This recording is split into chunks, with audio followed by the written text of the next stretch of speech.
इस वीडियो में आपको बताऊंगा एक केस स्टडी एक 25 साल की लड़की के बारे में जिसे माइग्रेन अटैक होते थे और माइग्रेन की वजह से उसमें डीपर्सनलाइजेशन और डी रियलाइजेशन के सिम्टम्स डेवलप हो गए। इस तरह की कंडीशन काफ़ी कॉमन होती है जहां माइग्रेन अटैक के दौरान या उसके बाद पेशेंट को ऐसा लगता है जैसे बाहर की दुनिया रियल नहीं है या फिर वो अपनी फीलिंग्स, इमोशंस, थॉट्स के साथ बहुत कनेक्टेड फील नहीं करते। एक केस की मदद से आपको समझाऊंगा कि किस तरह से माइग्रेन के साथ ये डीपीडीआर के सिम्टम्स देखने में आते हैं और इसका इलाज कैसे किया जाता है। तो चलिए अब शुरू करते हैं। अनन्या दिल्ली में रहने वाली 25 साल की ग्रेजुएट स्टूडेंट थी। उसे एडोलेसेंस से ही माइग्रेन की समस्या रही है, लेकिन पिछले एक साल में उसके दौरे ज़्यादा बढ़ गए और वो काफ़ी इंटेंस हो गए, काफ़ी कॉम्प्लिकेशंस आ गई उसमें। उसे सिर्फ सरदर्द ही परेशान नहीं करता बल्कि वो अजीब सा अलगाव का एहसास भी महसूस करने लगी, जो हर माइग्रेन अटैक के साथ बढ़ता जा रहा था। उसके माइग्रेन आमतौर पर प्रोड्रोम फेज से शुरू होते हैं। ये माइग्रेन अटैक का पहला फेज होता है। सिरदर्द से एक दिन पहले ही उसे बदलाव महसूस होने लगते हैं, जैसे चिड़चिड़ापन, पढ़ाई पर ध्यान देने में मुश्किल होना और अचानक चॉकलेट खाने की इच्छा होना। वो बार बार जमाई लेती है और शरीर उसका भारी लगता है। ये सब अब उसके लिए चेतावनी की तरह हो गया है कि सिर दर्द आने वाला है। इसके बाद आता है ऑरा का फेज। सिरदर्द से लगभग आधा घंटा पहले अनन्या को अपनी आंखों के सामने चमकती हुई जिगजैग लाइनों का दिखना शुरू हो जाता है। कभी कभी उसके दाहिने हाथ में झुंझुनाहट होती है और बोलने में भी दिक्कत आती है। लेकिन सबसे ज्यादा डरावना उसके लिए वो एहसास है कि सब कुछ अचानक अनरियल सा लगने लगता है। उसे लगता है जैसे कमरा सपाट और सपनों जैसा हो गया है। दोस्तों की आवाजें दूर से आती हुई सुनाई पड़ती हैं, जैसे वो किसी कांच की दीवार के पीछे से उन्हें सुन रही हो। यही है डी रियलाइजेशन का सिम्टम। दुनिया बड़ी ही अजीब और बड़ी अनरियल और अलग थलग लगती है। जब हेडेक का फेज शुरू होता है, जो कि तीसरा फेज है, तब दर्द बहुत तेज और धड़कता हुआ फड़कता हुआ महसूस होता है। अक्सर उसकी बाईं आंख के पीछे दर्द होता है। रोशनी असहनीय हो जाती है और लैपटॉप की हल्की आवाज भी बर्दाश्त नहीं होती। इस दौरान उसे कभी कभी डीपर्सनलाइजेशन महसूस होता है। उसे लगता है जैसे उसका शरीर उसका अपना नहीं है, जैसे वह खुद को बाहर से देख रही हो। दर्द और सेंसेशंस का दबाव इतना ज्यादा होता है कि उसका मन खुद को अलग कर लेता है। ये एक तरह का डिफेंस रिएक्शन है, ताकि वो किसी तरह उस स्थिति को झेल सके। सिर दर्द कम होने के बाद अनन्या पोस्ट ड्रोम फेज में पहुंचती है। वो थकी हुई, बहुत ही कंफ्यूज्ड और इमोशनल रूप से बहुत खाली महसूस करती है। दर्द तो चला जाता है, लेकिन उसे लगता है कि वो स्पेस्ड आउट है, रियलिटी से थोड़ा कट गई है, यानी अपने आसपास से पूरी तरह से जुड़ नहीं पा रही। ये भी डीपीडीआर का ही एक रूप है, जो उसके दिमाग के माइग्रेन से उबरने के दौरान बना रहता है। धीरे धीरे अनन्या इस पैटर्न को समझने लगती है। उसे पता चलता है कि उसके डीपीडीआर के लक्षण ऑरा और पोस्ट ड्रोम में सबसे ज्यादा होते हैं, लेकिन कभी कभी सिर दर्द के दौरान भी ये लक्षण आ जाते हैं। उसे एहसास होता है कि थकान और तनाव इन्हें और भी ज्यादा बढ़ा देते हैं। जब वो ठीक से नहीं सोती या एग्जाम्स को लेकर परेशान होती है, तो माइग्रेन ज्यादा तेजी के साथ अलगाव की फीलिंग्स लाता है। उसने ये भी नोटिस किया कि जब वो अपनी इमोशंस को दबाती है, तो डीपीडीआर और भी ज्यादा बढ़ जाता है। जैसे जब वो गुस्सा आ रहा है तो गुस्से को दबा रही है, तब बहुत ज्यादा वो अनरियल महसूस करती है माइग्रेन के इन फेजेस के दौरान। लेकिन जब वो माइंडफुलनेस या रीअप्रेजल करती है तो उसे ज्यादा स्टेबिलिटी महसूस होती है। उसके न्यूरोलॉजिस्ट उसे समझाते हैं कि ये अनुभव बहुत अनकॉमन नहीं है। माइग्रेन उन दिमागी नेटवर्क्स, न्यूरल नेटवर्क्स को प्रभावित करता है जो हमारे बिलीव्स और हमारे सेल्फ रिफ्लेक्शन से जुड़े होते हैं, खासकर कि हमारा डिफॉल्ट मोड नेटवर्क और टेम्पोरल पेराइटल के हिस्से।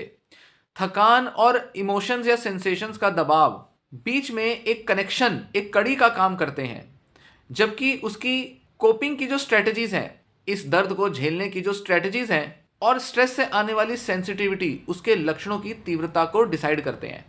डॉक्टर उसे भरोसा दिलाते हैं कि वो पागल नहीं हो रही है, बल्कि एक बहुत ही पहचानी हुई न्यूरोलॉजिकल स्थिति का सामना कर रही है। अनन्या का केस दिखाता है कि माइग्रेन और डीपीडीआर कैसे आपस में जुड़े हुए हो सकते हैं। उसके लिए माइग्रेन सिर्फ सरदर्द नहीं है, बल्कि पूरा शरीर और दिमाग को हिला देने वाली एक इवेंट होता है, जो उसकी रियलिटी और उसकी खुद को लेकर जो फीलिंग्स है उनको अनस्टेबल कर देता है। जब उसने माइग्रेन के अलग अलग स्टेजेस और उन फैक्टर्स को पहचानना शुरू किया जो उसके डिसोसिएशन मतलब अलगाव को अफेक्ट करते हैं, तो उसे ज़्यादा कंट्रोल महसूस होने लगता है। वो डायरी लिखने लगी, जिसमें वो नोट करती है कि डीपीडीआर कब आता है, और ऑरा व पोस्ट ड्रोम के दौरान ग्राउंडिंग तकनीकें इस्तेमाल करने लगी। धीरे धीरे उसने उस डरावने से डिसोसिएशन को संभालने के तरीके खोज लिए और उसे अपने माइग्रेन के सफ़र का हिस्सा मान लिया, ना कि कोई एक अलग और बड़ी रहस्यमय बीमारी जिसमें उसे लगे कि वो पागल हो जाएगी। तो ये तो रही अनन्या के एपिसोड्स की पूरी कहानी। अब मैं आपको डिटेल में बताऊंगा कि माइग्रेन और डीपीडीआर को एक साथ कैसे मैनेज किया जा सकता है, जैसा कि अनन्या ने भी किया। कई महीनों तक माइग्रेन और उसके साथ आने वाले अजीब से डिसोसिएशन के एहसास से डरी हुई रहने के बाद अनन्या ने फाइनली अपने न्यूरोलॉजिस्ट से जब बैठकर सिर्फ दर्द ही नहीं बल्कि डिसोसिएशन पर भी काफ़ी डिटेल में चर्चा की। उसने बताया कि कैसे ऑरा के दौरान चमकती हुई जिग जैग लाइनों से सब कुछ सपनों जैसा और अनरियल लगने लगता है। कैसे तेज सरदर्द के समय उसे लगता है कि वो अपने शरीर से बाहर तैर रही है, और कैसे पोस्ट ड्रोम में उसका दिमाग बहुत ही कंफ्यूजन से भर जाता है और स्पेस्ड आउट महसूस करता है। डॉक्टर ने उसे भरोसा दिलाया कि ये डीप पर्सनलाइजेशन और डी रियलाइजेशन के सिम्टम्स हैं, पागलपन के संकेत नहीं है, बल्कि उसके दिमाग की माइग्रेन पर रिस्पॉन्स देने की एक स्ट्रेटजी है। उसकी एक तरह का डिफेंस मैकेनिज्म है, जो कि माइग्रेन से आने वाले दर्द और एंजाइटी के दौरान जो उसको परेशानी होती है उससे जूझने के लिए अनन्या ने डेवलप किए हैं ये स्ट्रेटजीज। और साइकोलॉजिकल तरीके से इस डीपर्सनलाइजेशन डी रियलाइजेशन को ऐसे ही समझा जाता है कि ये तनाव से जूझने के दौरान एक व्यक्ति एक कोपिंग स्टाइल डेवलप करता है, जिसमें कि वो अपने फीलिंग्स और अपने पेन से थोड़ी देर के लिए डिस्कनेक्ट हो जाता है, क्योंकि डिस्कनेक्ट होने में उसे पेन का बहुत ज़्यादा एहसास नहीं आता। इस तरह दर्द और ऑरा से जुड़े जो सिम्टम्स हैं जो भयानक लग सकते हैं, उनको हैंडल करने की ताकत आ जाती है। पर क्योंकि अनन्या को ये सारा कनेक्शन समझ में नहीं आता था, इसलिए वो बहुत डर जाती थी डीपर्सनलाइजेशन के सिम्टम से भी। तो यहीं पर न्यूरोलॉजिस्ट और साइकोलॉजिस्ट ने अनन्या की हेल्प करी। पहला कदम था माइग्रेन पर फोकस्ड ट्रीटमेंट। अनन्या को ट्रिप्टान दिया गया, जिसे वो सरदर्द शुरू होते ही लेती। इससे माइग्रेन अटैक की ड्यूरेशन और उसकी इंटेंसिटी कम हो जाती। जिन दिनों उसे ज़्यादा उल्टी होती, तब के लिए डॉक्टर ने एंटीमिमेटिक दवा दी। क्योंकि उसके माइग्रेन अटैक बार बार होते थे, उसने लो डोज बीटा ब्लॉकर से प्रिवेंटिव इलाज भी शुरू किया। धीरे धीरे इससे अटैक कम हुए और डीपीडीआर के आने के मौके भी घट गए। दवाइयों के साथ उसने लाइफस्टाइल में बदलाव किए, रेगुलर नींद लेना शुरू किया, पानी पिया ज़्यादा से ज़्यादा, और माइग्रेन और डीपीडीआर के ट्रिगर्स से बचाव शुरू किया। जैसे वो खाना छोड़ देती थी तो खाना रेगुलर खाया, और ज़्यादा स्क्रीन टाइम के दौरान भी माइग्रेन अटैक होता था तो इसको भी उसने रिड्यूस किया। लेकिन सिर्फ दवा काफ़ी नहीं थी। अनन्या को डीपीडीआर के लक्षणों से निपटने के लिए भी कुछ तरीके चाहिए थे। इसके लिए उसने साइकोथेरेपिस्ट को कंसल्ट किया। उसकी थेरेपिस्ट ने उसे ग्राउंडिंग टेक्निक्स सिखाई, एक आसान सी प्रैक्टिस जो वो तब कर सकती थी जब दुनिया बहुत अनरियल लगे। ये ग्राउंडिंग माइंडफुलनेस का ही एक पार्ट होता है। ऑरा के दौरान वो अपने बैग में रखी कुछ चीज़ें निकालकर उसकी बनावट को ध्यान से महसूस करती, और अपने आसपास कुछ आवाज़ों पर ध्यान देती, और शरीर पे क्या महसूस हो रहा है, कैसी सेंसेशंस हैं, उन पर अपना ध्यान ले जाती। इस तरह से ग्राउंडिंग करने से उसे रिलैक्सेशन होती थी और वो फिर से अपने शरीर और अपने आसपास के एनवायरनमेंट से एक कनेक्शन बना पाती थी। पोस्ट ड्रोम स्टेज में जब उसे बहुत डिसोसिएशन महसूस होता, तो वो 5 चीज़ें खुद को ऐसी बताती जो वो देख सकती है, 4 चीज़ें जिन्हें वो छू सकती है, 3 चीज़ें जिन्हें वो सुन सकती है, 2 चीज़ें जिन्हें वो सूंघ सकती है, और एक ऐसी चीज़ जिसका वो स्वाद ले सकती है। इस तरह वो ग्राउंडिंग टेक्निक को पूरे कंप्लीट तरह से परफॉर्म करके एकदम से अपने डीपीडीआर के सिम्टम्स को कम कर देती थी। ये प्रैक्टिस उसे अपने शरीर और माहौल से फिर से जोड़ने में मदद करते। उसने कॉग्निटिव बिहेवियर थेरेपी भी शुरू की। थेरेपी में उसने उन डरावने विचारों को समझा जो डीपीडीआर के साथ आते थे। जैसे वो अक्सर सोचती थी, हो सकता है कि मैं कभी भी फिर से रियल महसूस कर ही ना पाऊँ, तो क्या होगा, कैसी लाइफ होगी। इस तरह के कई विचारों को उसने चुनौती देना सीखा। उसकी थेरेपिस्ट ने उसे ये एक्सपीरियंसेस कुछ टेम्परेरी न्यूरोलॉजिकल इवेंट्स की तरह मानने में मदद की और बताया कि ये कोई परमानेंट कोई हार्म नहीं हुआ है, कोई डैमेज होने का इंडिकेशन नहीं है। इससे उसका डर कम हुआ और उसे कंट्रोल का एहसास हुआ।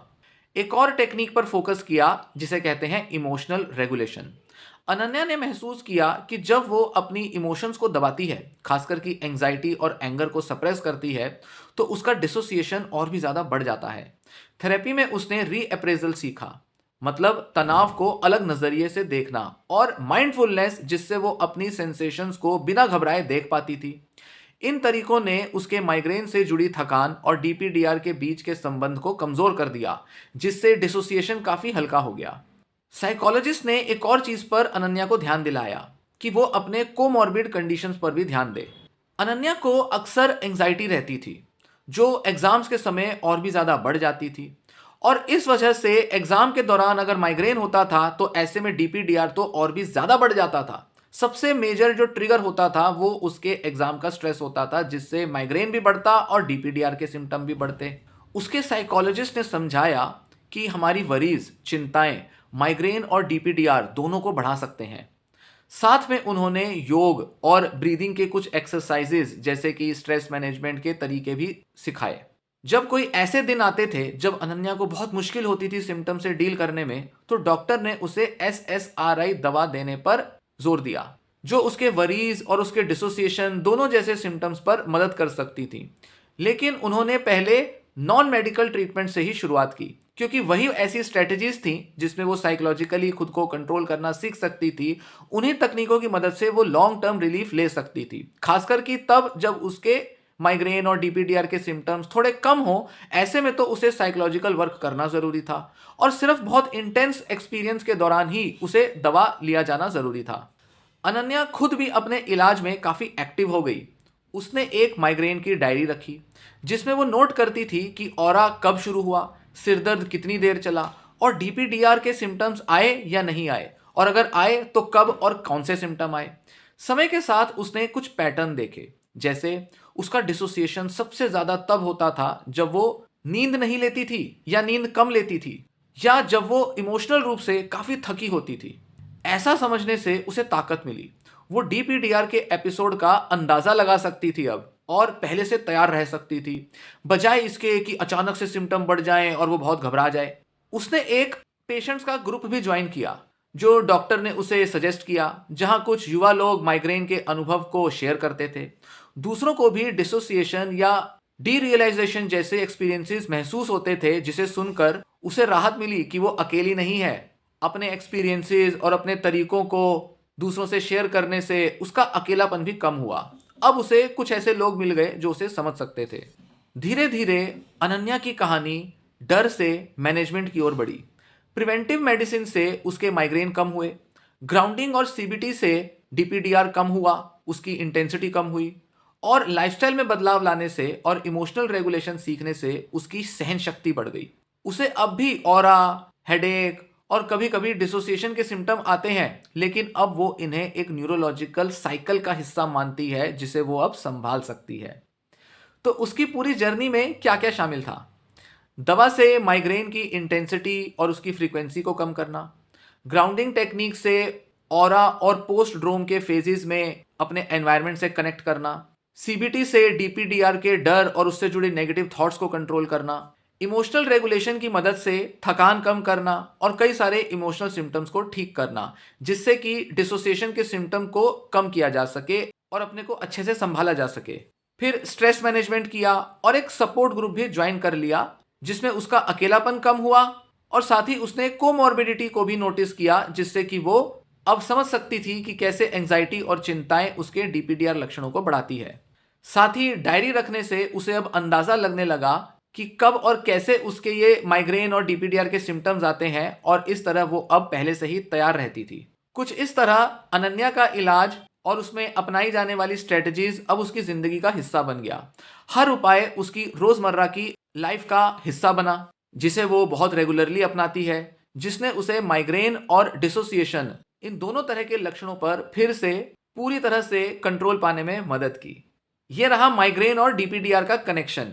तो अनन्या की स्टोरी से समझा जा सकता है कि कैसे मेडिसिन और साइकोलॉजिकल स्ट्रेटेजीज की मदद से ये दोनों तरह के लक्षणों को कंट्रोल किया जा सकता है और बहुत सक्सेसफुली मैनेज करके माइग्रेन और डीपीडीआर की जर्नी को आसान बनाया जा सकता है और डीपीडीआर के लक्षणों से बहुत ज्यादा घबराने की या डरने की जरूरत नहीं होती।